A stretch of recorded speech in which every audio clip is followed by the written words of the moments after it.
இங்க நிவேதிதாங்கிற இந்த பொண்ணோட ஹஸ்பண்ட் ஆர்மில இருந்திருப்பாரு. இவங்களுக்கு ஷாம்லிங்கிற 6 வயசு பொண்ணு ஒண்ணு இருப்பா. இவங்களோட ஹஸ்பண்ட் ஆர்மில இறந்துட்டு இருப்பாரு. இவங்க தான் வேலைக்கு போயிட்டு அந்த பொண்ணை தனியாவே பாத்துக்கிறாங்க. இவங்களுக்கு சொந்த பந்தம்னு யாருமே இருக்க மாட்டாங்க. இவங்களே வேலைக்கு போயிட்டு தனியா தான் இந்த பொண்ணை பாத்துக்கிறாங்க. இவங்களோட உலகத்துல இந்த குட்டி பொண்ணு மட்டும் தான் இருந்துட்டு இருப்பா. ரொம்பவே சந்தோஷமா வாழ்ந்துட்டு இருப்பாங்க. இந்த குட்டி பொண்ணுக்கு பலூன்ஸ்னா ரொம்ப பிடிக்கும். எப்பவும் பலூன்ஸ் வச்சு தான் விளையாடிட்டு இருப்பா. ஒரு நாள் இந்த குட்டி பொண்ணை என்ன எப்ப பார்த்தாலும் பலூன்ஸ் வச்சு விளையாடிட்டு இருக்க அப்படின்னு சொல்லி திட்டிடுவாங்க. அவங்க அம்மா திட்டினதால இப்ப இந்த குட்டி பொண்ணு கோச்சுக்கிறா. பொண்ணு சோகமா இருக்கத பார்த்துட்டு ஈவினிங் நீ வரும்போது நான் உனக்கு நிறைய பலூன்ஸ் வாங்கி தரேன்னு சொல்லி சமாதானப்படுத்தி அனுப்புறாங்க. அன்னைக்கு இந்த பொண்ணு ஸ்கூலுக்கு வெளியே ரொம்ப நேரமா உட்காந்துட்டு இருக்கா. இந்த பொண்ணை கூட்டு போக யாருமே வரல. சரின்னு கொஞ்ச நேரம் வெயிட் பண்ணி பார்த்துட்டு அதுக்கப்புறம் தானாவே நடந்து வர ஆரம்பிச்சிடறா. குட்டி பொண்ணு தனியா நடந்து போறத பார்த்துட்டு இந்த கார்ல உட்கார்ந்து இருக்கவன் எழுந்து வந்து பேச ஆரம்பிக்கிறான். தெரியாதவங்கள்ட்ட எல்லாம் பேசக்கூடாதுன்னு அம்மா சொல்லியிருக்காங்க அப்படின்னு இந்த குட்டி பொண்ணு சொல்லிட்டு இருக்கும்போது அந்த வழியா போன பலூனை பார்த்துட்டு இந்த பொண்ணு சிரிக்கிறா. உன்ன இந்த பொண்ணை கூட்டிட்டு போயிட்டு பலூன் வாங்கி கொடுத்து வா உன்னை கூட்டிட்டு போய் உங்க வீட்டுல விடுறேன்னு சொல்லிட்டு கூட்டிட்டு வரா. நிவேதிதாவும் ஆபீஸ் முடிச்சிட்டு பலூன் வாங்கிட்டு வீட்டுக்கு வந்தா குழந்தை வீட்டுக்கு வந்திருக்காது. உடனே ஆட்டோக்காரருக்கு கால் பண்ணி என்ன இன்னும் பொண்ணு வரலையேன்னு கேட்டா இன்னைக்கு ஆட்டோ வராதுன்னு குரூப்ல போட்டிருக்கேன் நீங்க பாக்கலையான்னு கேக்குறான். இப்ப பொண்ணு காணோன்னு எல்லா இடத்துலயும் தேட ஆரம்பிக்கிறாங்க. எங்க தேடியும் இப்ப பொண்ணு கிடைக்கலன்னு போலீஸ் ஸ்டேஷன்ல போய் கம்ப்ளைண்ட் கொடுக்குறாங்க. இப்ப இவங்களை மார்ச்சரிக்கெல்லாம் கூட்டு போயிட்டு அங்க இருக்க டெட் பாடிஸ் காமிச்சு இதுல உங்க பொண்ணு இருக்கான்னு கேக்குறாங்க. அதுல பாத்துட்டு இதுல என் பொண்ணு இல்லன்னு சொல்லி கதறி கதறி அழ ஆரம்பிக்கிறாங்க. இவங்களுக்கு பைத்தியம் முடிச்ச மாதிரி ஆயிடுது. இப்ப போலீஸ் அந்த குட்டி பொண்ணோட போட்டோ வச்சு விசாரிக்க ஆரம்பிக்கிறாங்க.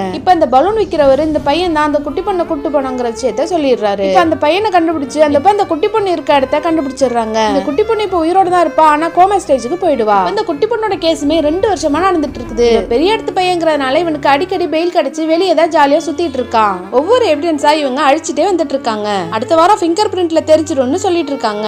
இவனும் இந்த ஃபிங்கர் பிரிண்ட் கோர்ட்டுக்கே வராதுன்னு சொல்லிட்டு நக்கலா அந்த அம்மா பார்த்து சிரிக்கிறான். ஏதாச்சும் பண்ணியே ஆகணும்னு சொல்லிட்டு இவங்களுக்கு பயங்கரமா கோவம் வருது. இப்ப இவங்க கோர்ட் வாசல்லையே அங்க வந்துட்டு இருந்த ஒரு போலீஸோட கண்ணெடுத்து பட்டுன்னு இவனை அங்கேயே ஷூட் பண்ணிடுறாங்க. இந்த அம்மா பண்ணது சரியா தப்பா உங்களுக்கு என்ன தோணுதுன்னு கமெண்ட் பாக்ஸ்ல சொல்லிட்டு போங்க.